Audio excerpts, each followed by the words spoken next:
Re-Zero, Volume 4, Chapter 1, Part 3, Return to the Royal Capital. And 2 mornings later, Subaru's voice quivered with admiration at the gate of the mansion. Whoa, this is... Subaru beamed at the huge carriage parked before him.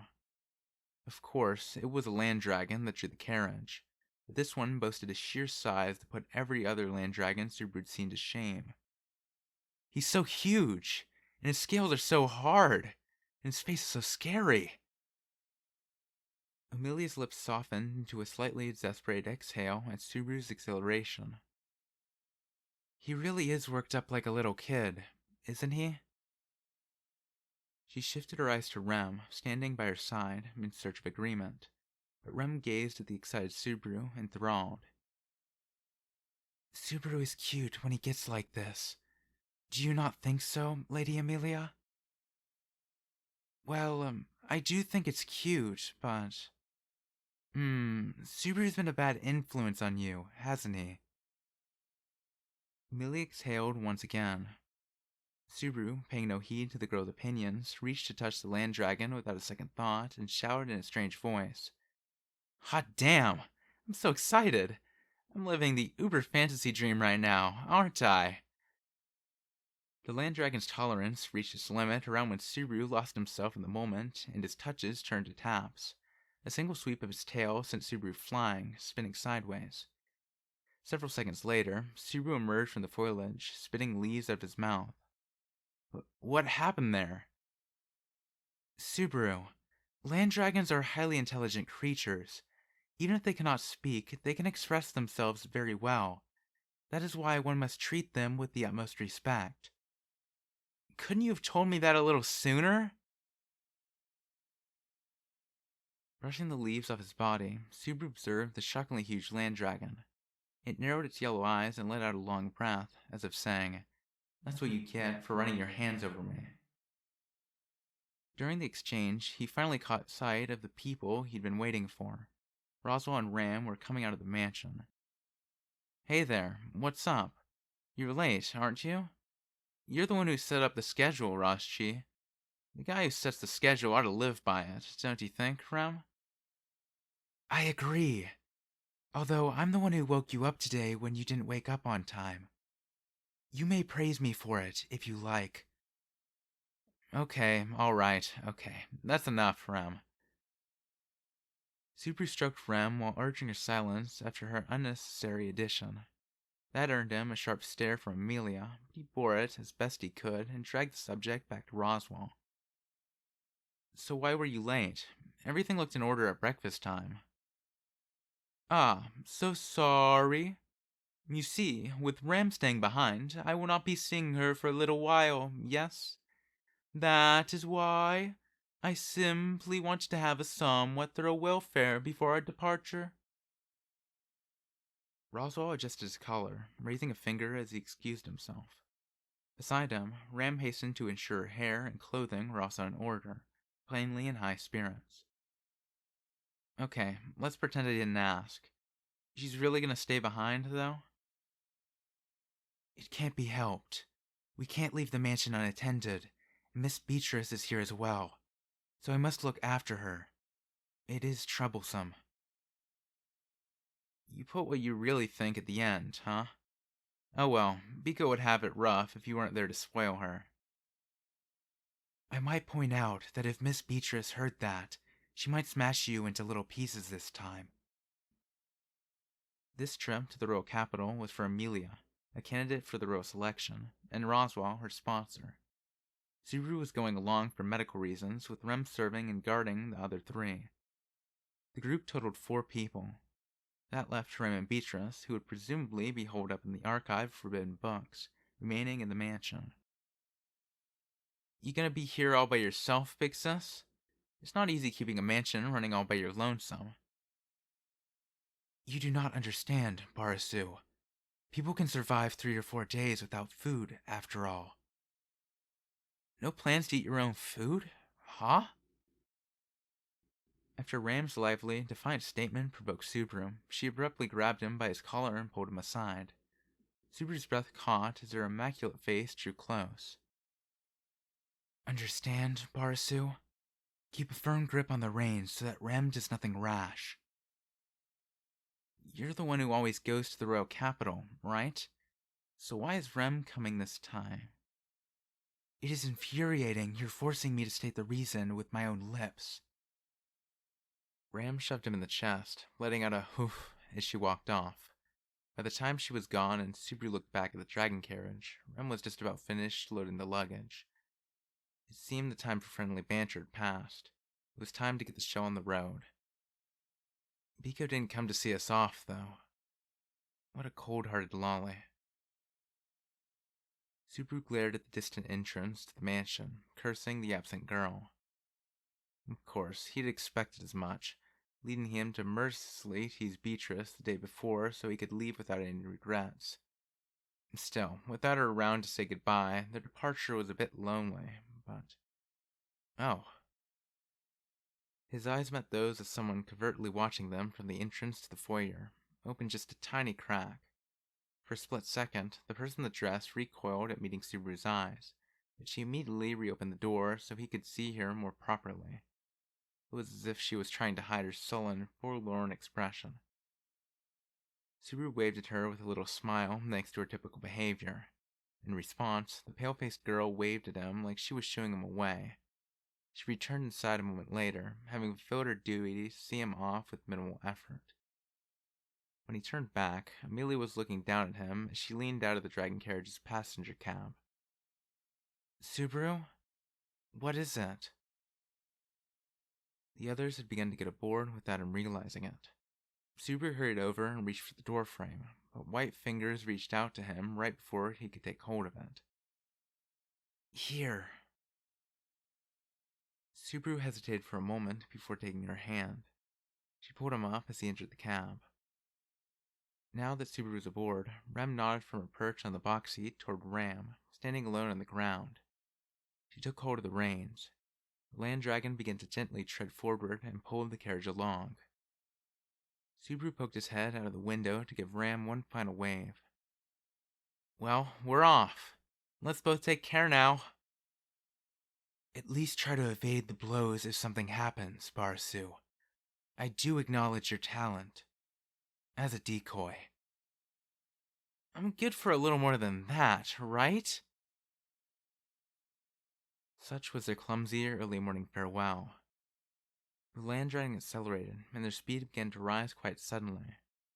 The mansion grew distant in moments, and Ram's figure beside the front gate quickly shrank. A moment before Subaru lost sight of her, she held the edges of her skirt and slightly curtsied. It was an exceptionally maid-like way to see someone off. I suppose that's picture perfect for how a cute maid should do her job, huh? When they entered a dip in the road, Subaru was no longer able to see Ram at all, and he finally sat down on his seat in the carriage and exhaled. He finally felt at ease enough to begin enjoying the comfort of riding the dragon carriage. The seat had a high-class feel appropriate to the expensive design of the vehicle, making for a surprisingly enjoyable ride given that the road was not an especially well-maintained one. Judging from how fast the scenery was scrolling past the window and his experience with cars from his own world, he guessed he was traveling close to 60 miles per hour. And yet, the vibrations felt far lighter than one would expect, on par with a typical sedan. Roswell laughed as Subaru turned this way and that, seat creaking under him. My, are dragon carriages such a rarity? Hey, is Rem fine all exposed in the box seat with us going this fast? It's not like I'm worried about her falling off. But won't her hair and clothes be a huge mess by the time we get to the royal capital? Amelia cut in to reply. There's no need to worry, since the dragon carriage is protected by a blessing. Blessing? Yes, blessing. Gospel granted by the word itself when a life is born. There are numerous kinds, so there is no universal rule for them, but some species always receive one particular blessing. The wind repel blessing land dragons receive is one example. Wind repel blessing, huh? When a land dragon gallops, the wind doesn't affect it whatsoever. The blessing extends to the carriage connected to it, so it isn't affected by the wind either. And that goes for Rem sitting outside too? When Subaru indicated he understood, Amelia replied with a satisfied look. Very good. Then Subaru asked, So, Amelia-tan, what about me? Do I have a blessing? Being summoned to another world was supposed to provide cheat abilities. Certainly, Return by Death was a special power without compare, but Subaru still hadn't lost his craving for something special that was a lot less painful. I don't like to say this, but a majority of people are born without blessings. Also, everyone with a blessing is aware of it to my knowledge, so... Damn it, no good, huh? Nah, I get it. Meeting Amelia Tan was the miracle granted to me by the world, huh? Yes, yes. It'll be 6 hours until we get to the royal capital, so be a good boy and behave. Amelia Tan's so cold! Amelia and Roswell let Subaru sulk as they began to discuss what they would do upon arrival. It was serious business. Naturally, Subaru couldn't get a word in edgewise. Unable to get involved in the conversation, he soon began to get bored out of his skull. Amelia-tan, let me sit by the window.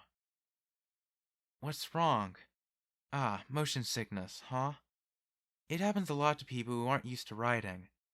I understand. I'll lend you Puck, so... I'm happy for the concern, but it's not that. I'm not sure why you'd give me Puck for motion sickness. What, am I supposed to use him as my emergency barf bag? If it goes that far, even Puck might get upset. Amelia sank into thought, murmuring to herself, when Subaru shook his head.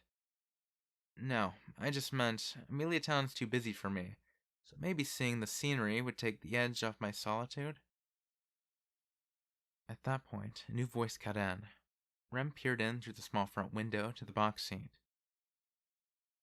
Well, if that's the case, you should come to the front here, Subaru. There's nothing to do inside the carriage if you're bored, right? Here, you can see the sights, and I'll be glad to talk with you. That is a very tempting suggestion. Amelia-tan, you won't be lonely with me over there? To put it plainly, I'll be completely, absolutely alright. Do you have to be that alright with it? With the lack of effort to stop him, not at Subaru, he did have Amelia's permission to go. Since Subaru didn't mind, Rem, holding the reins, checked with Roswell to confirm. May I stop temporarily, then? The land dragon will not be able to run again for a short time, however. Why is it going to take time? Wondered Subaru. Roswell replied, Because blessings are not omnipotent either. A land dragon's wind repel blessing, once suspended, cannot be reactivated for a brief period. Shall we stop for an early meal? Well, I don't want to ask you to do that. If I open the door while we're moving, it won't slow down, right? As Subaru rose and reached toward the door, Roswell smiled as he inferred Subaru's intent. If you have a certain degree of athletic ability, there is no problem. But if you fall, you will die. A little detour is no big deal. Wait up, Rem, and don't make an acrobatic out of me here. I am concerned, but I understand. I shall wait. Come soon, come soon! At first, Rem looked worried at Subaru's suggestion, but very quickly sounded like she couldn't wait. Smiling thinly, Subaru rose to circle around the carriage to the box seat, but Amelia called out to stop him, handing over a belt attached to the wall of the carriage. Wait a moment, Subaru. Here you go.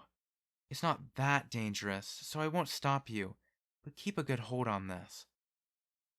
If this is connected to the wall in the carriage, it's kind of like a seatbelt? The belts are for when the dragon carriage tilts to the side. Use it as a lifeline. I'll take it back when you get to the box seat. Subaru gracefully acknowledged Amelia's concern and wrapped the belt around his right wrist. As a worried-looking Amelia saw him off, Subaru opened the carriage door and embarked on his short outing. It was strange how the scenery passed so quickly, yet he didn't feel any wind whatsoever, like he was traveling inside a glass bottle. Careful not to let the uncanny sensation get the best of him, Subaru gingerly grabbed hold of the carriage's rail and wound his way toward the box seat. If nothing else, he had good spatial awareness. The footing felt precarious, but his movements themselves were smooth. This is really something.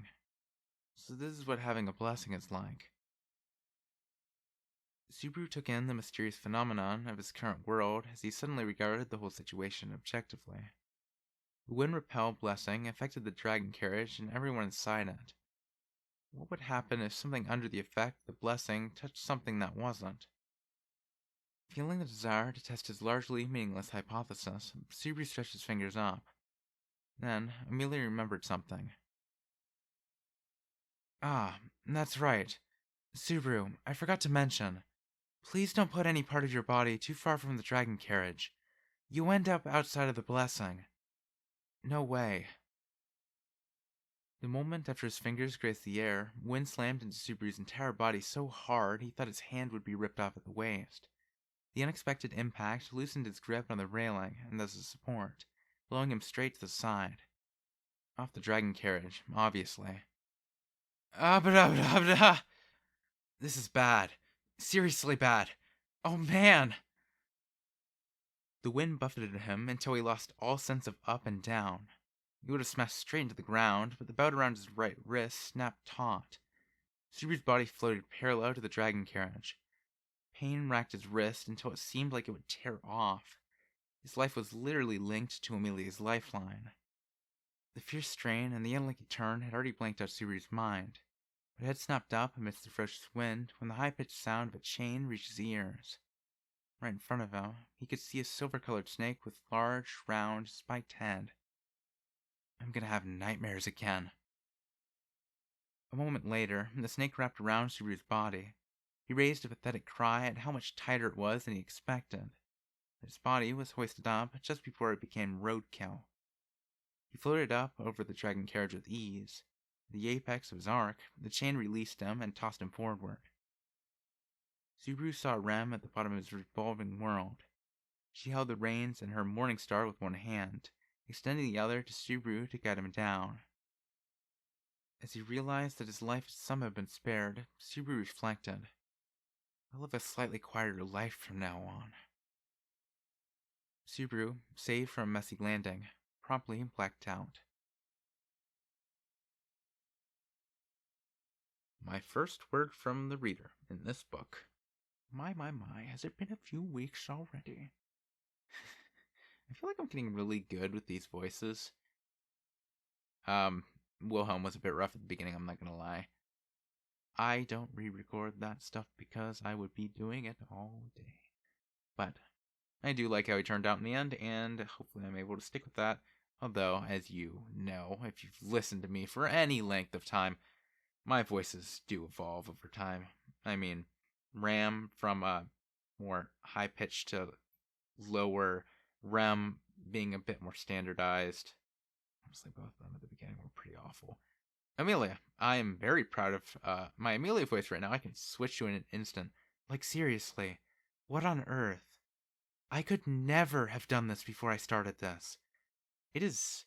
I am proud of myself. I am very proud of myself. Stupid stinking word from the reader. Hey, it's my word from the reader. I'm doing what I want.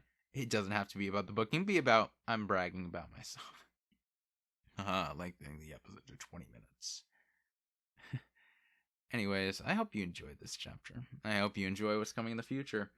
And I suppose I'll see you guys next time.